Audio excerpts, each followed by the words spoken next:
What's up, you high class hooligans? We have maybe my favorite guest on the podcast today, including Rich. This is my stepwife. Hello. So this has been a topic of conversation. I won't say it's been a little bit controversial. It has sparked a lot of conversation on my platforms. The fact that I call you stepwife, first of all. Yeah. People are like, what the hell is a stepwife? What does that even mean? I know. And it just kind of came to be because I'm the stepmom and you're the ex-wife. So when we married, this is the Brangelina of co-parenting. Yeah, I can see that. So you're my stepwife. I'm a stepwife. I'm okay with that. It fits. I love it fits. So we're going to kind of have two folds of this podcast, and it may turn out to be two parts, and if so, it is what it is. I don't care. I don't want to heavily edit this because we have so much to talk about. But what I want to talk about first is kind of covering the main points of our relationship and the main questions that we get. All the time. Hollie is Rich's first wife and my stepson's mother. Correct. And so basically the biggest questions that I get are, how in the hell do we get along so well? We do get that a lot. I don't know. We're kind of opposite, honestly. You're very outgoing and got a big personality, and I'm just very chill and relaxed, and I'm not, this isn't my thing, like getting out and putting my information out there and talking about things. I just don't do that. Yeah. You just made your first TikTok today with me. made my first TikTok, yeah. You did good. You're natural. Thank you. You're so good at it. Thanks. We are opposite in a lot of ways, but in a lot of ways I feel like we're similar. That's true. I mean, you have curtain rods you're going to put up that I have the exact same ones in my dining room. This happens all the time, though, because, like, I mean, just with Christmas. This right here. Exactly. Our necklace, yeah. So she gave me a gift, and I opened it and was floored. I was like, you've got to be fucking kidding me, because it's the same line. It's the Swarovski line. That's right. I got her the necklace and I was like, bitch, you already know what your Christmas present is. But that happens over and over. I sent you a text message about a book and you were like, shut up. I just downloaded it that morning. Just downloaded it that morning. And I had just downloaded it that morning. Yep. And so it brings me back to a time when in the beginning, we did not get along. Right. So for everybody who thought that this came so natural and we were just besties from the jump, that is not the case. No. We hated each other in the beginning. And Rich made a statement, and I've never squared up with a grown man his size, but I thought that was the day. He was like, you know, in another life, if the circumstances were different, you and Hollie would actually be best friends. And I was like, I will fight you. Yeah. Right here, 10 toes down. Oh, yeah. But he was so right. I know. And everybody finds it so weird. I know. Everybody. I know. And it took me a while to understand that, because I came from a family where it was so untraditional. Like, anything you could think of that would be weird in the family, we had it, minus interracial relationships. Right. I don't know why that was like the one thing of all the things. out of everything. But it was, and so us becoming such good friends was just, it was like, okay, whatever. It's just out of the norm. It is. But even friends from back when you guys were young are like, this is really weird. We don't know who to look at. Of course. Well, I mean, right after the divorce, you know, you always feel like you kind of have to, like, pick sides with somebody, right? So then, like, our friends were like, shit, what do we do? Like, do we go with Rich? Do we go with Hollie? Do we try to stay cordial with both? So, you know, it's difficult. But, you know, I just talked to JT, and he's like, yeah, it's a little fucking weird. But, you know, if it works, it works, you know? But, I mean, think about it. It makes it so much easier, you know? I mean, if I want to take, you know, one of Rich's weekends, or if Rich wants to take one of my weekends, it's easy. Yeah. You know, we have a conversation. We don't have to stick by documents from the courts or whatever. It's just, we'll make up time some other day, and, you know, you and I conversate. You know, usually I reach out to you before I reach out to Rich because I can get a hold of you easier. Well, and I do the schedule. Your mama's thinking about you. Oh, is she? Today's my mama's birthday, y'all. She would have been 71. Yep. I just saw that and I was like, she's like here. Mm-hmm. But no, you're right. And, well, first of all, the women usually take care of the schedules and everything. And you're going to text him and maybe hear back in 2 business days. And it's going to, what is he going to say? Let me check with Sam. So, Yep. and that does make it so much more convenient. There is a cliche saying that I think people hide behind but don't really adhere to, and it's all about the kids. Oh, yeah. Put the kids first. It's all about the kids. But a lot of times I feel like they use that as an excuse to hide behind the kids instead of really forming a true, meaningful relationship. And I get that because I have had to do that on my side. Sure. We'll just talk about my side.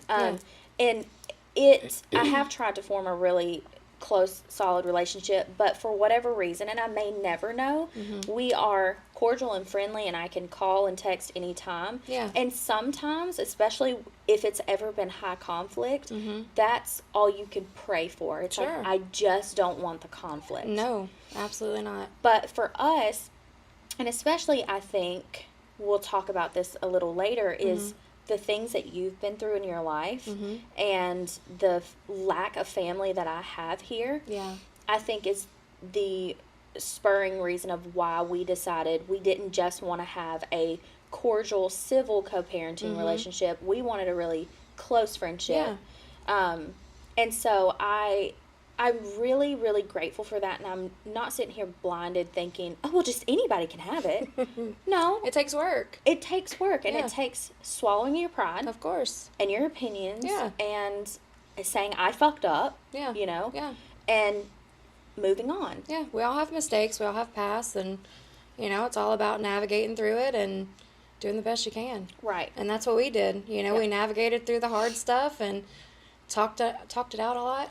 But I feel like you and I also approached it from an aspect of we kind of removed ourselves as the roles that we were playing. The ex-wife and the girlfriend. Right. Yeah. So, example, when we still were not in a good spot, you were seeing, or I guess a guy came over the house. I don't know this detail specifically, but I know someone was there. Yeah. That Rich knew of, or something that he didn't approve of. Correct. And I think he and I had been dating, 4 or 5 months? It wasn't long. I'm so bad with timelines and time frames. I don't remember. It was definitely underneath a year Yes. Yeah. And so he got pissed off and was like, I don't fucking little, and he was raising hell, and he showed up at your house, and he had Richie. I say we weren't together. Yeah. He had Richie, and so you were doing everything so responsibly. Number one, it's none of your fucking business who is at her house. Number two, she doesn't have her kid, so if she wanted to have an orgy up in her house, she totally could.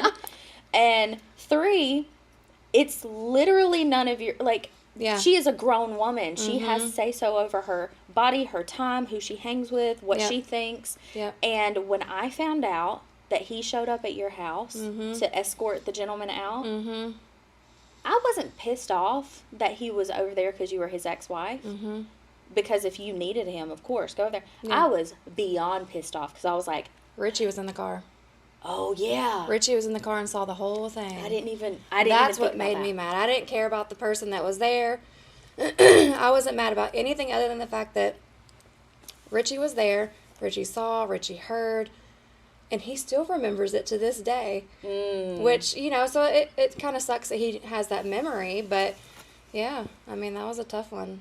Well, I was more pissed that it was like, you can't control her. Yeah. She is a grown woman. Like, I was all independent woman, like, playing Destiny's Child. Don't, you know, she can do whatever the hell she wants. She is a grown single woman, you know? And he was literally like, what the fuck is happening right now? Because he was catching it, the same thing from both sides. Yeah. And I do remember now because I was like, that was so inappropriate, and you're teaching him to control women and you know, all this stuff. It was kind of a shit show. And he was like, I think that was the point where it clicked for him, and he was like, I am in deep trouble. Yeah, because he called me an hour later and apologized. Yep, I was fit to be tied. Yep, he was like, I talked to Sam, and I see how it looks, and I was wrong, and I was like, okay. Thank you, Sam. Yeah, we went from that to, and So let's go back. You Yeah. guys were together from the time you were 18, right? Well, we started dating when we were 16. We had like a little blind date. So like my friend was driving, or no, I was driving. See, I don't even know this story. Yeah. So I had a car, and then Rich had a car. But then our friends Stephanie and Mitchell were having like a date. So they were like, well, we don't have cars, but our friends have cars. So let's go on a double date. So that's what we did. So that's how we met originally. We dated for a few months. He took me to the airport to go see my family in North Carolina. This is before or after the teacher? This is after the teacher. This is after the teacher. I didn't even know about the fucking teacher. She said, well, I learned something new today. I did. I learned something. I didn't even know about. I knew about the babysitter. I didn't know about the teacher. I didn't even talk about the babysitter. Just saying. Or the mama's friend. Oh, girl, yes. Okay, I cannot. There's a lot there. Anyway. There's a lot to unpack there. So, yeah. So, shit, what was I talking about? So you were on a double date. Yeah, double date. Dated for a few so months. we dated for a few months. He took me to the airport to go see my family in North Carolina. When I came back, I just never called him. You ghosted him? I ghosted him. Like Look, a player. I was a hot mess express back then. My dad had passed away, and I was doing all the things that were bad. We listen, we don't judge. Tutu, my stepson's in the room, so don't judge them. Don't judge me. Anyways, so, didn't see him for about a year and a half-ish, and then ran into him at a birthday party. Mm-hmm. And actually, I think I told you this story. Ran into him at a birthday party, and I was really drunk. I had been funneling Crown, and I thought it was a good idea to go take my friend home from Madison to Hendersonville, and walked outside, and I saw a car that looked familiar, and it was Rich's Probe. And I saw him walking up, and I looked, and I was like, damn, those rims look awfully familiar. He's like, yeah, I stole them off of a guy that had his car repoed in a bank parking lot. I knew the guy whose car it was, so it was actually kind of hilarious. But anyways, that was when I think we were 18. So 18, we got back together, and then got married at 20. And so you guys were together for going on 18 years. 18 years. At the time of the divorce. Yep. And I knew none of this. Yeah. Because I was like, what happened before me ain't none of my business. I didn't ask any questions. Right. Like, I was full, single. Like, I was loving the single life, right? Yeah. Okay, so slight technical difficulty. We're using new cameras today, so we had a little malfunction. But long, messy story short, without getting into the gritty details, because when you go through a divorce and it's not a clean break, it's not like a clean cut, and so there are always going to be 3 sides to the story. I think in this case there were like 7 sides to the story. And I came in and it just kind of complicated things. And so I think, though, the turning point for us is when you had a heart attack. So walk me through that, because I still don't know the circumstances surrounding that exactly. Yeah, so Vince wasn't living with me at that time per se. He was kind of on again, off again, like coming 1 week on and 1 week off, because he still lived in Clarksville at the time, which is like over an hour away. And so I was home by myself. You guys had Richie that night, and I just felt off. Like, I felt like something was like really heavy on my chest. It was like going through my back, like up my neck. Like indigestion? I still to this day don't know quite how to explain it. It just felt like pressure. Like, that's the best way I can explain it, pressure. It was just pressure through, all the way across, through my back, up my neck, and I felt off. Like, whenever I would lay down, I felt like it was hard for me to breathe. And so I called my parents, and I was like, something's not right. So they came, got me, took me to an ER that was like literally like 5 minutes away from the house. Got there, they ran my blood, they did all the tests, and they're like, just take some Pepcid AC and call your primary on Monday. And I'm like, what the fuck? Like, something is off. Like, I don't feel right. Like, I should not be leaving the ER feeling this way and not knowing why I feel this way. Isn't it infuriating the way that medical professionals treat women? And what's bad is that I even told them my family history. My dad died of a heart attack at 50. My oldest brother had a quadruple bypass surgery at 38. My other 2 siblings have had heart attacks by 40. Like, It is. That alone should have been cause for them to go, we're going to investigate further. If there's Exactly. anything happening in the chest area, we're going to be safe. You would think so. Mother. You would think so. So I go back home, and I feel like an idiot for worrying my family, and I sent, my stepdad and my mom home. But then it got worse, to the point where I was vomiting. I had so much pain. And I had talked to Vince, and Vince ended up actually...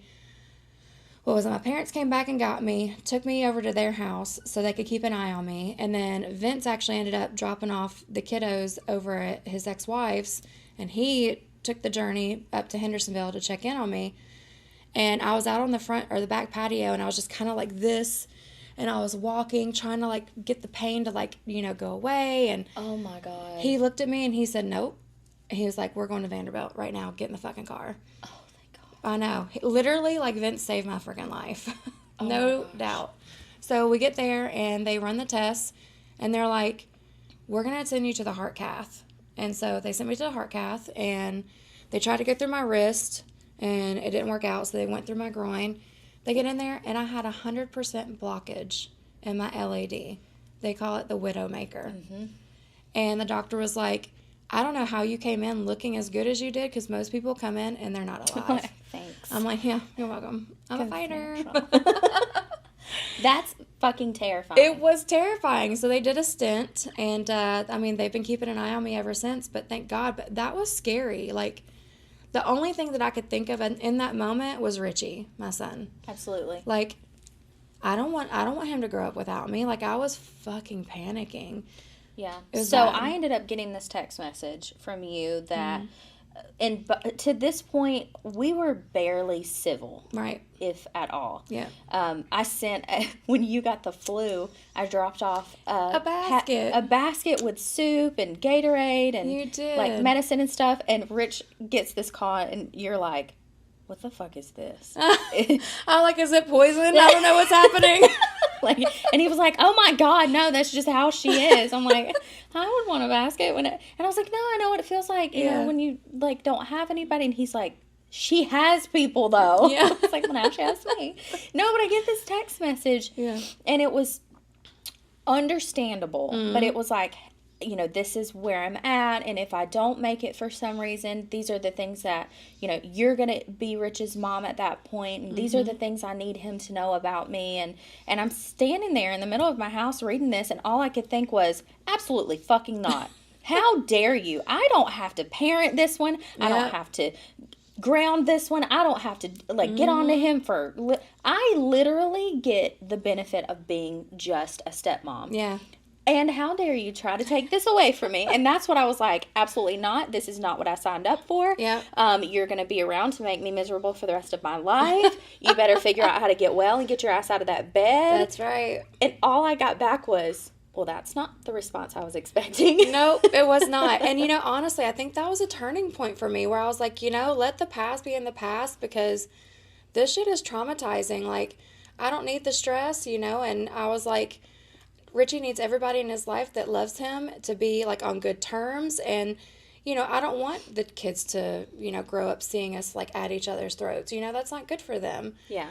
So I think that was a good turning point for me as well. Yeah, and I think also after that, I'm not sure if I'm wrong, correct me, but you realize I literally I do not want to step in and be his mom.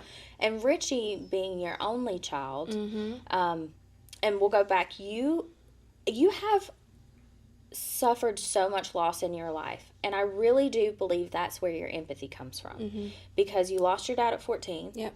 You lost multiple friends in high school. I think it was 7? Yep, it was a lot. 7 funerals. Yep. Over the course of 4 years. That is a lot of loss. Yeah.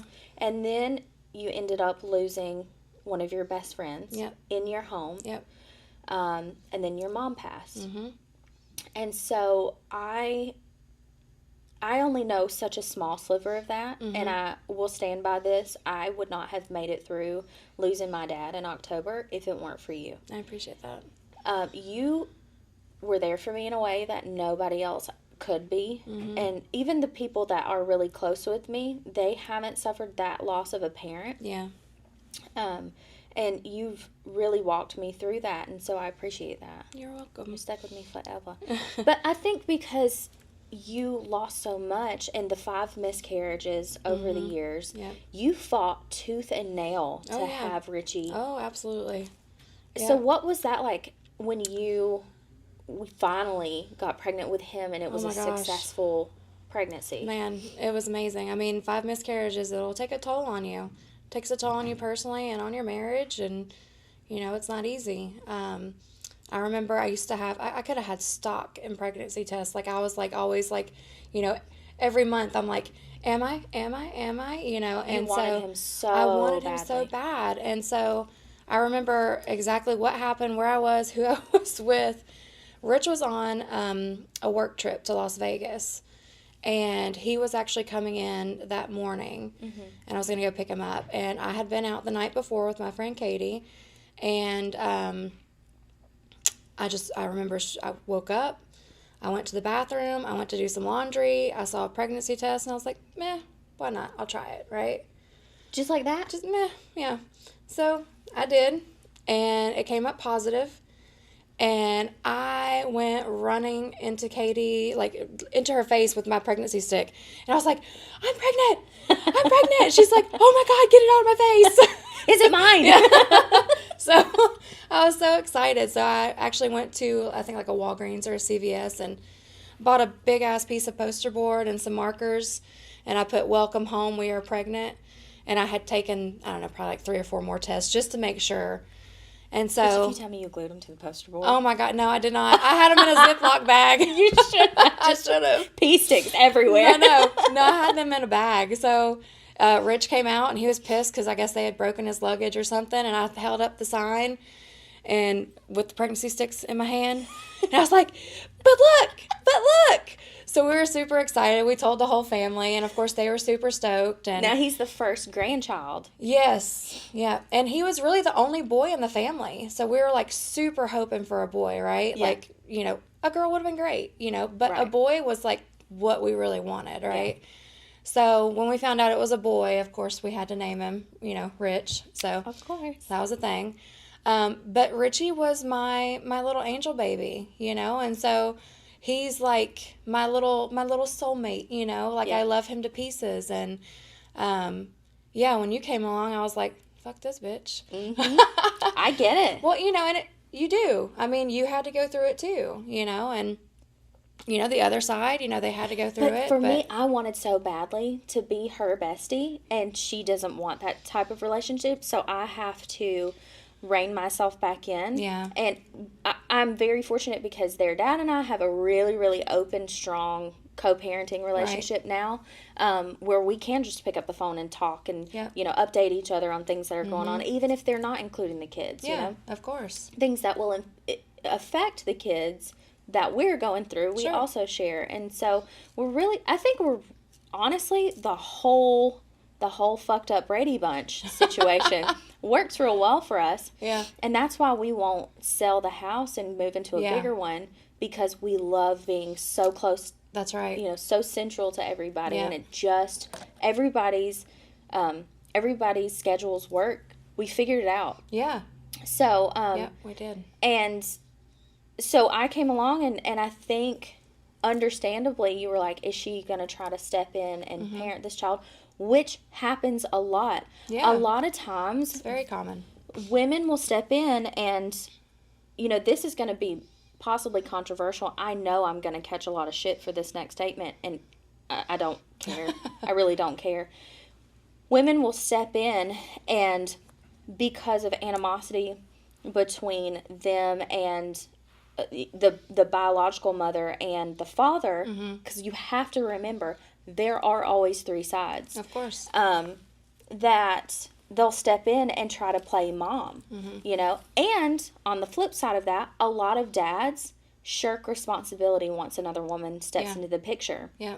They'll go, oh, well, she's here now. I don't have to take on the responsibilities of, scheduling or co-parenting or good communication or even discipline. Discipline is such a big one, and that was a big thing was, one, Rich is the parent in the house, not me. Yeah. And same with my kids. I'm their parent, not you. Right. I will hand down all discipline. And the big thing was, we have to be on the same page. Of course. So you have to over discuss. Love is not enough. Yeah. Fuck that. Yeah. Love is great, but it's not enough. Yeah. If your standards and your morals and your everything has to align. Yep. And then it has to align from one house to another. Oh, yeah, and then you have the other side as well that you have to... It's so messy and it's so difficult, and that's why good communication is the key. It is key. To raising these kids with minimal therapy. Oh, yeah, absolutely. So, I mean, anytime something's going on with Richie, I always keep you guys in the loop. Always. Even the uncomfortable stuff, you know. He's coming into puberty. You know, I get woken up at midnight with him asking me questions about life. Yeah. And I'm like, do you talk to your father about this? Girl, So, same you know. thing. If they come, you know, Noah 15, he's one. I was like, we don't talk to Mom about that. You can scoot right in there and talk to that man, or you can wait and sit for your dad. That's right. I am not that. Yeah. But you talk to each other about it, you know? No, we don't. You don't? Hell. No. I mean, like, you tell. Oh, Yeah. Like, hey, by the way, heads up. Yeah. You know. Yeah, exactly. No, but see, we have our boundaries. Yeah. We know where we stand. Yeah. If ever, I'm like, Hollie, you need to come get this one. Yeah. He's doing a thing. Yeah. Okay, so, and that's where we're at right now, is where we have moved past the tumultuous part of our relationship because we both were so willing to swallow it, forgive, understand, Of course. be mature, and go, okay, we're moving on. It's never going to be perfect, Yeah. but here's where we've got things in common. Yeah. And that's when the uncomfortable conversation came from. The guys were like, this is a little weird. Rich is like, I used to live in this. We go and have pool parties out here. Yeah, So Rich is yeah. like, I installed those lights. And I'm like, that's really cool. Why haven't you done that at our house? But he only lived there for a little bit. That's true. Just a little bit. That's true. Yeah. But you and Vince have done such an amazing job at making it your own, you know, and it's such a reflection of y'all's styles together. It is. I love that. It's like a blend. Yeah. Yeah. And so we've learned how to celebrate each other, and we've learned how to clap for each other. And you guys have made some huge changes, not just with the house, but in life. And so we moved past that, and it took a while for the family to come around to it. Yeah. Because they sided with you big time. Yeah. They hated me. It was rough for you with the family for a bit. Yeah. And so the girls came around first. Yes. His sisters. Yeah. Once they realized it wasn't a choice of we have to either choose Sam or Hollie. And they didn't have to. No, not at all. And once you and I started proving that this isn't just a phase, we really have built a solid foundation and a friendship. Yeah. And then the people involved in our lives were like, wait a second. is it safe? Yeah. Like testing the ice, you know? And so now you're like my security blanket. I'm like, if you're not going to the family function, I'm not going to the family function, bitch. Hey, are no. you going to be there on Sunday? I'll be there too. No, they like you better. Oh my gosh. You got to show up. Walk in before me. Yeah, right? I'll be your little, like, I'm coverage. Sit beside you. But it's the same thing at the school. If for any reason we have to go to the school for Richie, they just see a pack of parents walking up, and they're like, oh, shit. Yeah, they get a little worried. Yeah, they're like, all four of them? Yeah, hell Same yeah. time? Every time. Yeah. Every time. Exactly. Which I love. I think that's great. Yes, and I think that we have figured out our flow and our cadence, and I know when to fall back. I can kind of read the room of when you're having intense conversation with Rich, and it's like, okay, this is a fundamental conversation that's going to affect the next phase in Richie's life. I'm going to lay back. Yeah. And sometimes, because you and I do talk so often, it's more comfortable for you to talk to me, but it's more appropriate to talk to him. And I have to remind him, you're the parent, not me. Yeah. Step up. Yeah. Respond to the text message. You know? Yeah. And because he would just let us do everything. Of course. Yeah, I mean, that's easy, right? Yeah. No, I mean, I will say there was one time we were out on a hike and with the kids, and that was rough for me. Richie was having a rough time, you know, some stuff that he had learned in school. Yeah. and he was trying to navigate it through his brain. Like, he was just having a rough time, and he broke down and told me about it, and it honestly kind of scared me a little bit, to the point where I called Rich, and y'all were out. I think you were getting like pedicures or something. Yeah. And I was like, look, this is what's happening. This is it's worrying me. Mm-hmm. And I think we need to have a conversation. Like, we need to get together. And literally within an hour, you and Rich were at the house with me and Vince, sitting on the couch with Richie and, talking through it with him. And that is what it's about. Yeah. You know what I mean? Do you mind if I just give a little bit of context? Yeah, of course. It's revolving around mental health. Mental health, yeah. And anxiety, mm-hmm. and compulsive thoughts, which is something that you and Rich had never dealt with. Mm-mm. Any kind of mental health issues. No. I have a fuck it bucket that I use. If it bothers me, I put it in my bucket and I just say fuck it. I love you. You're so well balanced. Jesus. I had to pay a lot of money in therapy. I have a lockbox. She's a crazy bitch. But once Rich broke out in tears, of course, because it's involving his baby, his only. And so immediately I was like, you don't have all the info, Yeah. And I think I may have been the only calm one in that situation. Yeah, I think all of us were crying. But once he better explained what was going on, it was just anxiety and mm-hmm. compulsive thoughts. That's it. And I was like, this is doable, man, And I loved, one, that I was able to help, because a lot of times as a step-parent, we want to step in so badly mm-hmm. and fix the situation, but our hands are tied. But this being a situation where I was the only one involved that had experience, and then you were like, okay, I'm listening. Absolutely. I gave you the floor at that point. I was like, please. A lot of parents would be very defensive and go, no, I'm the mom. I'm going to fix it. Yeah. But that was the most incredible display of love towards Richie and trust. And I was like, oh, don't fuck this up, bitch. I know, because it is hard to give the reins to somebody that's, a motherly figure that's not you. Yeah. Giving that advice, and helping your child, when all you want to do is be the one to help them. But in the end, Richie felt better. Yeah. And whoever it came from, I didn't care. I wanted my baby to feel better, right? Yeah. And you had the knowledge, and you set him on the right track, and I'm forever grateful for that. I know after y'all left, like, I looked at Vince and I was like, I wish I could have done that for him, but I'm so fucking thankful that Sam was here for him. Yeah. That was... But now you can. If at any point in the future he comes back with this, you go, we've been here. Yep. I know how to handle this. Exactly. And I also love that now you understand where mm-hmm. I come from a little better, mm-hmm. having seen it firsthand with your child. And maybe that's the closest you can get, rather than experiencing it for yourself. Right. Because there are days that I reach out to you and I'm like, oh, I'm spiraling. Yeah. Can we just have dinner? Like our monthly dinners. Yeah, exactly. Which we have monthly dinners. We always sit and go somewhere, have drinks, some food. But we also chat a lot during the week, Yeah.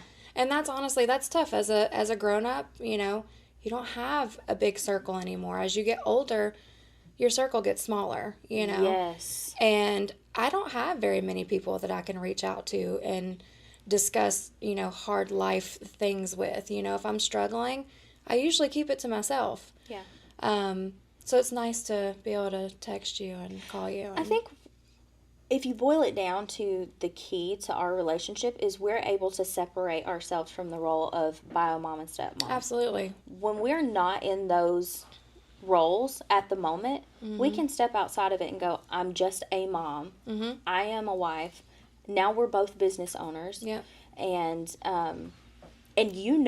this industry, this side of it mm-hmm. better than anybody. And so there are many times that I just go, I'm gonna lose my shit. Yeah. And you get it. Yeah, of course I do. And I try not to bitch about Rich too much because I know that probably makes you uncomfortable, but it does happen. Yeah. And then you go, sounds about right. Yeah. So and I think the men think that we actually have big conversations about them, but we really don't. It's not about you. We really don't. It's mostly like hair and nails and fashion and kids and I'll be like, I'm gonna quit my job. Which I did. You did. I'm so proud of you. And that's the thing. We're so different, but we are so similar. Mm-hmm. We're different, like you said. You're real laid back. You're so nonchalant. I'm all the chalants. And, I'm like, fucking quit your job. You walk in there and you demand them to treat you with respect. Yep. And you were in a very chauvinistic, male-dominated business as well. And you finally did. I did. Stood up for yourself and you were like, you can't treat me like this. Mm-hmm. And you left. Yep. After 23 years. After fucking... that is a marriage. A narcissistic marriage at that. I know. Yep. And you struck out and you and Vince now have... Cuban Cracker Family Kitchen. Wait, we need to insert some music here. That's music. Right. Exactly. So, yeah. So, tell me about the name Cuban Cracker. I love the way... It could go a few different ways. Let's just be honest. So, the first one, Cuban crackers are actually a staple.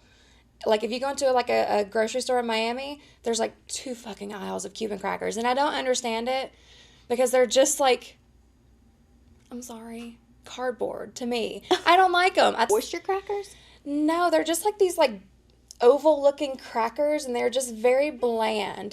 But they put, butter on them and maybe dip them in their, Cuban coffee. Like, his mom, that's what she does for breakfast. She'll take her her little Cuban crackers, and she'll put them in her coffee, and they'll get soggy, and then she just eats it out of the coffee. What? Yeah. Okay, let's pause. Cuban coffee? Yeah. Holy shit, it's jet fuel. It is. It's amazing. They make these little bitty cups of Cuban coffee. Yeah.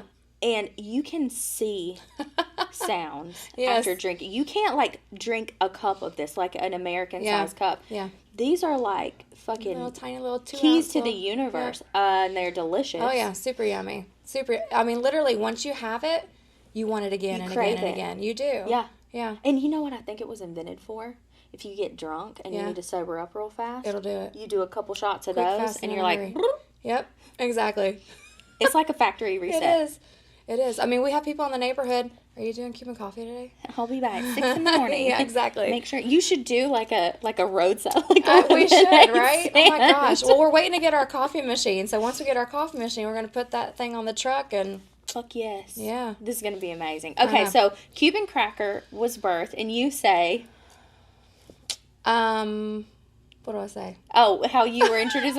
But no, this is a funny story. Oh, with the Cuban cracker. Yeah. So, and then another thing is that, my husband's Cuban, and I'm white, so, Cuban cracker.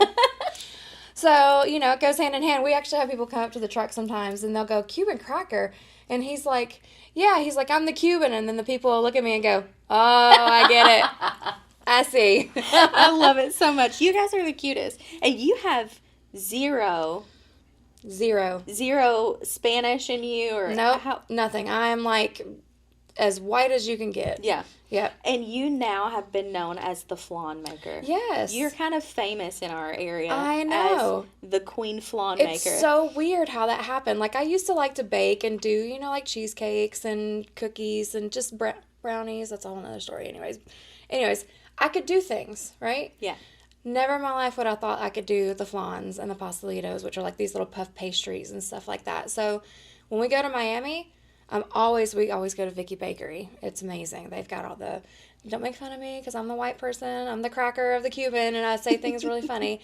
The croquetas, it's basically these mushy ham pastries with it's almost like a mozzarella stick. But inside is this mushy ham consistency. Inside, but it's so good. Oh my gosh, it's so yummy. I know. And then tacaños, they're stuffed with cheese. Anyways, it's so good. We go there every time. But, I know I'm not going to be a Vicky Bakery, but no, you're going to be a Cuban Cracker. That's true. They're hands down the best. Yeah. The best. We sell out every time. I love the story of another one of our friends, Rachel. She walked into her friend's house because she's Cuban. Yeah. And she walked into her friend's house with a flan, and she it was like the Lord was calling her, and she was like, is that one of Hollie's flans? she clocked it. She knew where it was from. Oh my gosh. But talking about the Cuban truck, so you guys have a food truck. Yeah. And you started this not too long ago. In October, so a few months ago. Which is, a lot of people would say, a really bad decision because of it being wintertime. The cold months. Right, and that's a lot harder on a food truck business. However, one, you can do online orders and pick it up from the truck. Absolutely. So you don't have to stand outside in line. We'll text you when it's ready. Two, you guys are the only Cuban food truck, right? Well, we found out recently there's another one, but they don't make the things that we make. They don't make it the way we make it. Like our pork, we roast it for like 12 hours. Oh, we pull it apart, we shred it, we put the mojo on it. It's delicious. You guys post these videos, and it's like scraping the crust of the meat with the tongs, and I'm like, it is literally food porn. It is. And immediately I'm like, God damn it, I'm hungry. I need a Cuban sandwich. No, it's so good. So the first experience I had with Vince was we were coming over for a birthday party. And Rich was like, oh, I guess Vince set the backyard on fire. Oh, so that was when Vince proposed to me. So this was a different time. Okay, gotcha. So he set the yard on fire for my birthday. He set it up as a birthday party, and he had the cajachina. So the cajachina, what you're talking about, is like a big wooden box. Okay. And we order a whole pig. Yes. And we put the pig in there, and we roast it and all that stuff. And it is amazing. It is so good. It's like a festival in your backyard. And you smell it. You can smell it like through the whole neighborhood. It's just like people are like, let me find the smell, I'm coming over. Oh my God, I love it. But that's very much the Cuban culture. It is. It's everything is community, everything is centered on food and family and friends and fun. Yep. I'm going to call it the 4 F's. Isn't that right? Exactly. No, but it's such an experience. And I heard something, Jess told me this quote, and I feel like it applies to you guys. Okay. You eat with your eyes. Oh, yeah. Absolutely. The presentation, when you see the pig, and it's, I watched him prep it one time, and I was like, I am so excited to eat this. It is so good. And then you get the Cuban bread with it. So yummy. My mouth's watering. I know. I love this. It's not what you know, too, That's right. Exactly. No, but you guys have it's like a vibe. The whole food truck is a vibe. It's very lively, and there's music, and there's family, and there's the food is, we don't even have to say it's good. It's incredible. Everybody has to check it out. It is fantastic. And we're going to leave all the info about that. But you walked away from a 23-year career in, what is that? It's like an electronics company. Yeah. But I was doing a little bit of everything from customer service to buyer to corporate sales. I was there for a long time, so I kind of knew a little bit about everything, right? Every aspect of the company. But it just got to the point where we had already opened up the food truck. We were only doing it maybe 2 days out of the week just because, Vince still has his 9 to 5 and I had mine. And we just I said, fuck it. I got tired of the bullshit. I got tired of being treated the way I was. And I actually called you the day that I was thinking about quitting. I called you, I called Vince. And I called my stepdad, and I was like, I need somebody to tell me no. And none of y'all did. Couldn't find one. Not one. Not one no was given. No. We were like, fucking leave. Yeah. Vince was like, I support you, whatever you want to do. And so that's what I did. Yeah. And you've hit it so hard. I'm so proud of you. You've stepped out of your comfort zone. Big time. And done public speaking really for the first time. Yeah. Yeah. I've never been big on that. Like, this is not my jam. Yeah. It makes me feel very uncomfortable. So going to these meetings where, you're networking and you're having to stand up and publicly speak to people about who you are and your business and, basically you're selling yourself and your business to people, right? I'm not used to that. Yeah. That is not for me. So I'm definitely stepping out of my comfort zone, and Vince has actually been kind of pushing me. He's like, you know what, you go do this networking. Let me see how you do, right? And I'm like, oh, damn it.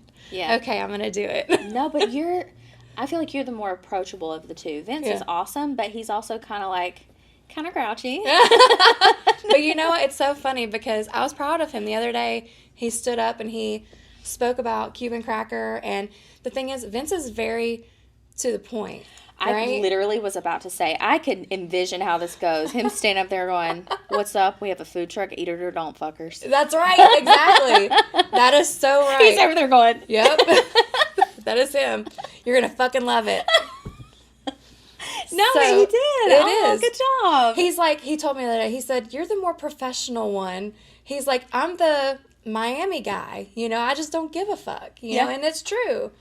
So that's, yeah. No, you are doing great. You're such a great face for the company because you are bubbly and approachable and you are extremely intelligent. So how do you feel like what you learned from your previous career? I'm trying so hard not to put them on blast.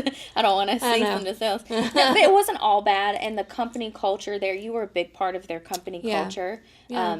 All the messages that flooded in that were like, oh my gosh, we're going to miss you so much. You definitely listened anytime anyone needed to talk, and you were such a huge support. So, but the 23 years there and leaving, what do you feel like has helped you? What did you bring into this now ownership of a food truck, which seems so polar opposite? It is. I mean, honestly, the biggest thing, multitasking. That's the biggest one. I mean, food trucks are no joke. They are definitely a labor of love. You don't realize how much goes into it, honestly. I mean, you're not working just that 4-hour event span, right? You're actually prepping, the night before. You're, working the event. Then you're having to clean up everything. It's like a 16-hour thing, like it's a lot. Every time you open that window, it is minimum 16 hours. Yep. Because you guys don't skimp on anything. No, and we have the best quality. If something's going to be cheaper, we're not getting it because it's cheaper. Right. We're going to get what's quality because quality is going to bring people back. Yeah. And now, that's why it pissed me off so bad when I read what that loser wrote, and he was like, if I'm going to pay sit-down restaurant prices, then I'm going to go to a sit-down restaurant. Yeah. Well, then go and get 3 tacos at fucking Taco Bell for $15 and see what that does for you. Because I guarantee you, our Cuban sandwich is going to smash those tacos. Absolutely. And you know what? Like Vince said, we'll pop out a chair for you. Please do not go on their page talking shit because Vince will hurt your feelings. In a heartbeat. And we will all like his comment. Absolutely. Do not play. No, I think it is so worth it when you get back to the basis of serving your community, good quality ingredients, and putting love into every plate that you make. Everything. You guys don't do it to get rich or for the fame or whatever, which I hope you get all of that. I hope that you have 10 trucks out there. Yeah. But the Cuban community, what have you seen? Is there a large Cuban community here? Oddly enough, it's a ton of Florida people. It's so funny. Literally, so I am the one at the window, right? Yeah. Vince and Jenny and Cindy, which Jenny is Vince's niece and Cindy is his sister, so it literally is a family thing. So they're usually on the truck with us, but they're the crazy ones in the back popping off, and I'm the southern face, trying to be all nice, professional and everything. But people come up and they'll be like, who's from Miami? And I'm like, literally the whole truck but me. Can't you tell? Yeah, and it's so funny because they'll be from Florida, and oh my gosh, we miss the food, and we can't find anybody like you, and my abuela used to make this for me, and it tastes, just like what she would make, and she would approve, and those are the best things. We love to hear that, right? Because that literally lets us know that we're doing it right. What I love is that your subdivision and community is a lot like the one we live 5 minutes down the road from each other. So literally. It's like white communities, pretty much. Majority white. Yeah. We have a very small minority representation, which I hope that changes soon because God, we need to shake things up. But your community has welcomed him with open arms. Oh, yeah. And fallen in love with the cuisine. Yep. Every time y'all pop up in your neighborhood, it sells out. Oh, yeah. People are messaging, like, you'll cook on a Tuesday night. Yeah. And it'll be gone in 30 minutes. Yeah. All you do is, like, post online. Yep. And, like, oh, yeah, we're making such and such. And they're there. Lines. And now you've started doing family meals. We are. So we're doing like family meals during the week. So you want to do some breaded steaks, some breaded chicken, or some ropa vieja, we'll set it up for you. Yeah. Like when you're thinking of, so we have 2 nights a week we eat out. And one of those nights is with the kids and one of those nights is without the kids. So we let the kids choose. And then the night without the kids, it's like, I'm not cooking. Yeah. I cook literally every other day of the week except for usually either Chinese or pizza night. Yep. And so if you're going to order anyways, this is homemade, healthy, delicious. Like, shake it up a little bit. That's right. Exactly. And it's really not that hard. No. And I mean, we have people that are just regulars. I mean, no matter where we're at, they're going to show up. We've got people from, an hour away coming to see us just to get the food because they can't get it anywhere else. Yeah. But people are turning into such foodies in this area anyways. They will drive an hour. Absolutely. Even if it's like a barbecue joint because they want to try a new barbecue joint. Exactly. I love that about this area. They're starting to really appreciate more of like the arts and the food, the culinary arts. And I just love that so much. So what are kind of the next plans in this season of food truckery? Right now we're just trying to push catering. Cater, that's right. Yeah, we're trying to push catering for events, birthday parties, like workplace events, stuff like that. You guys really do it all. We do it all. We do whatever you want. You call us and we got you. I could see like a spring wedding, boho themed, like just loud music, bright colors, fun, and this delicious Cuban food being the center of attention at the reception. Oh, yeah, definitely. I love that so much. Yep, put a little palm tree over there, give you a little Caribbean vibe. You could do like the fronds and the lights in it. Girl, don't play with me. We'll be talking about this later. Okay. I love it so much. We'll put it up in Elite over here and yes, so test it out. You guys are actually gonna start parking here and serving food out of. I'm so excited. Listen, I'm just gonna be hanging out over there. Like, let me take some. I'll be right here. You got a little extra. Where'd Sam go? Check outside. No, it's gonna be so bad. I can already tell. I know. But okay, so tell everybody where they can find you. You're gonna go to CubanCracker615.com. You can email us at info@CubanCracker615.com. Socials at Cuban Cracker 615. Everywhere is Cuban Cracker 615. 615. I love that so much. That's right. Holly, thank you for coming today. I know I kind of had to coax you into it and do a lot of cooking. Yeah. She wasn't sure what she was going to expect. No, Sam didn't tell me anything she was going to ask me, so I was like, oh, shit. And you gave me the don'ts, and which I wasn't going to ask any of that anyways. Yeah. But yeah, thank you so much, and I hope that we're gonna come back, wrap around as the kids get older. Yeah. Because right now we survived Noah, and Richie is now in the place that Noah was in. Yeah. And I've discovered between the ages of 13 and 15, I'm not involved. I'm not an active parent. Yeah. I don't like them. Yeah. Stay away. Go in the corner. Yeah. So I throw food at Richie and go, what's up, dude? Yeah. Go to your room. And it makes me sad because Titus is going to be there next. He is. Before you know it. I know. I'm just trying to like grab Richie as much as I can and be like, just love me. Just love me. Because I know in the next year he's going to be out with his friends. Nothing to do with mom. So I'm trying to like soak it all in while I can. Oh, girl. Mm-hmm. Listen, but then they wrap back around. They hit that. Yeah. But then like where Noah's at now, he's like, wait just a second.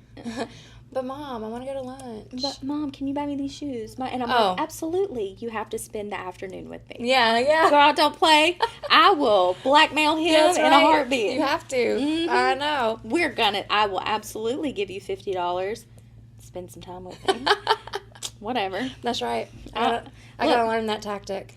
You pay for everything, right? Amen to that. But anyways, all right. So everybody go check them out. Follow along on their journey. Show them some love.